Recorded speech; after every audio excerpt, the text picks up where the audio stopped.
Cordial saludo y bendiciones de lo alto.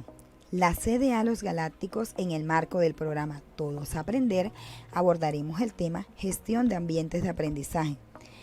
La gestión de las interacciones entre las personas en los diferentes modos híbridos de aprendizaje, ya que en la actualidad, sea con la educación a distancia o presencial, en la cual se traza como objetivo principal reconocer la importancia de las interacciones en los procesos de enseñanza y aprendizaje, fortaleciendo la práctica pedagógica en los diferentes modos híbridos, aportando al desarrollo integral de los estudiantes de transición y básica primaria. Y como objetivos específicos nos trazaremos 3. El primero, reconocer las categorías de análisis de las interacciones según Flanders. El segundo, reflexionar sobre las interacciones y las relaciones del docente, estudiante, familias o cuidadores en los diferentes modos híbridos de aprendizaje. Como tercer objetivo específico, proponer acciones que contribuyan a interacciones dialógicas y contextuales reconocedoras de los intereses y necesidades de los estudiantes en el proceso educativo. Tenemos 2 desempeños esperados. El primero, formadores, tutores y docentes amplían las posibilidades en generar afectivas interacciones a través de las orientaciones y tareas de modos híbridos. Y como segundo desempeño esperado, formadores, tutores y docentes reconocen y utilizan aspectos para que las interacciones sean pensadas y planificadas según sus objetivos de aprendizaje en el plan de aula o cualquier configuración didáctica. Vamos al momento de exploración. Para esto veremos el video Nunca se deja de ser maestra por la docente Carmen Guaita, escritora y maestra jubilada. Y vamos a responder la siguiente pregunta de acuerdo a lo visto en el video. ¿Qué opinión le genera la relación entre comunicación y educación? Hay que entender que nunca se deja de ser maestro.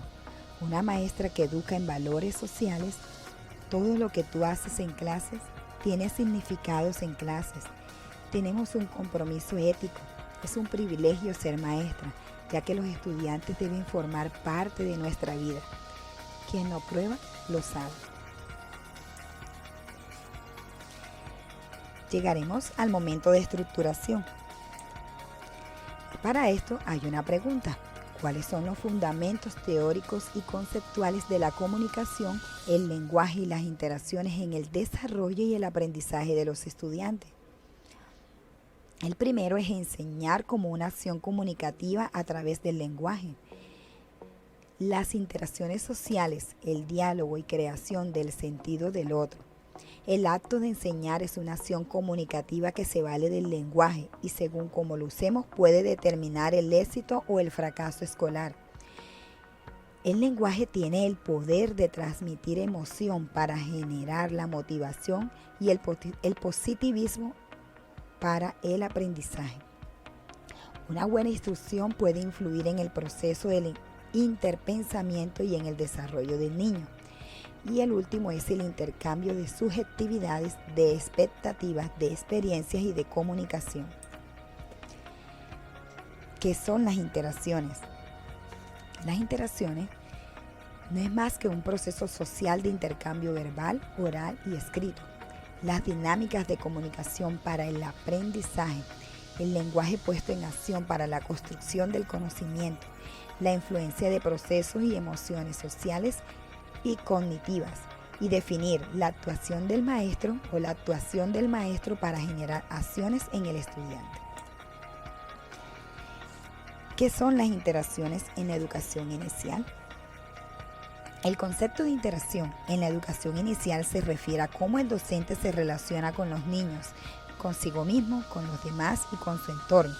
Ese rol de mediador del aprendizaje, es decir, cómo se comunica o intercambia acciones con ellos durante la jornada pedagógica, generando aprendizajes significativos. Estos ocurren naturalmente y ocurren intencionalmente desde la práctica pedagógica.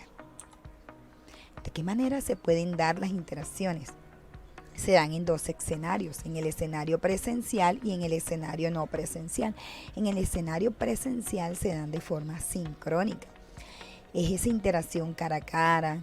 Las interacciones son especialmente orales, acompañados por la expresión corporal, las miradas, el tono de voz.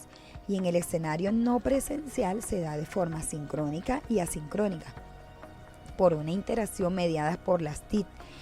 En esas interacciones orales tenemos las videollamadas y las interacciones escritas tenemos las guías, los textos, los chats y los foros.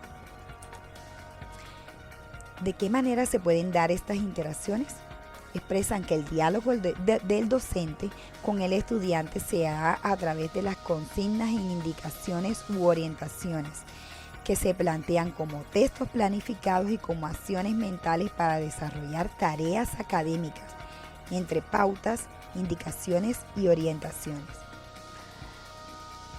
Ahora, las interacciones se pueden dar en dos modalidades, como un instrumento de evaluación y de instrucción y como uno de cognitivo y acciones mentales. Para el primero tenemos la revisión de los conocimientos previos, la comprensión literal, la información explícita, el por qué, el qué, el cómo, el cuándo. Vamos a organizar los datos. Y las cognitivas y acciones mentales para producir conocimiento, tareas experimentales, inferencias, causa y efecto. ¿Qué relación hay entre los datos? ¿En qué se diferencia? ¿Qué pasaría si? Explica también qué entendiste y qué preguntas se te ocurren. ¿Cómo podemos categorizar las interacciones? Las interacciones se pueden categorizar de la siguiente forma. Como primer punto, la aceptación de los sentimientos y emociones. El segundo punto, la estimulación, apoyo y acompañamiento verbal. El tercer punto, la aceptación de ideas, opiniones e hipótesis construidas por el estudiante.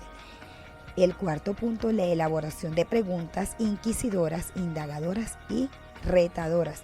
El quinto punto es la instruir, conferenciar, recitar una lección y exponer. El sexto punto, dirigir, indicar, gobernar y ordenar. El séptimo punto, criticar, justificar la autoridad. El octavo es responder las preguntas del docente. El noveno, elaborar preguntas, emitir opiniones y construir ideas. Y el décimo, silencio general o confusión. Bueno, Flanders tiene varias categorías de análisis: la cultura de aprendizaje, el intercambio de respeto y empatía, el uso de la pregunta, la verificación de aprendizajes, motivar la participación y la estimulación y apoyo y acompañamiento. Flanders tiene varias categorías en una cultura del aprendizaje. La primera es involucra a los estudiantes en la experiencia del aprendizaje, explicitando objetivos y adaptando estímulos. La segunda es explica el significado acerca de la importancia del tema a tratar, impulsando que los estudiantes le den una valoración personal, el qué y el para qué. Las preguntas y los conceptos o información deben de ser con claridad, precisión e imaginación. Introduce términos o ideas ejemplificando. Utiliza un lenguaje preciso para profundizar y ampliar la comprensión de los estudiantes y va a una situación específica del aprendizaje. El uso de la pregunta. Una pregunta usa preguntas divergentes y convergentes que invitan al estudiante a formular hipótesis. Valora la respuesta. Elabora preguntas de buena calidad e impulsan a los estudiantes a hacer conexiones con el aprendizaje. Y utiliza preguntas para guiar la respuesta a la argumentación. Utiliza preguntas de diferente nivel cognitivo. Entonces es importante el uso de la pregunta. La participación y la motivación permite altos niveles de participación por parte de los estudiantes. Es ahí donde se repite una idea o respuesta de un estudiante. También articula ideas generadas en clase. Y realmente la participación y la motivación es importante en el proceso. La interacción para el acompañamiento y apoyo socioemocional. Está la actitud de escucha. Veo que esto te enoja mucho. Es una situación difícil. Tomemos un momento para calmarnos. ¿Es algo que te asusta? Orientar hacia el reconocimiento de la emoción. El tener una actitud de empatía.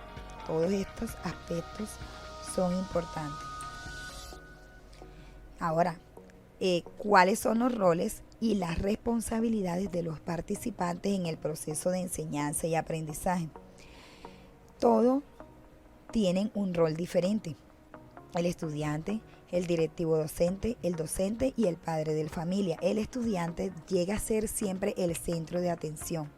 Es el protagonista, el que tiene capacidad responsable de su propio aprendizaje.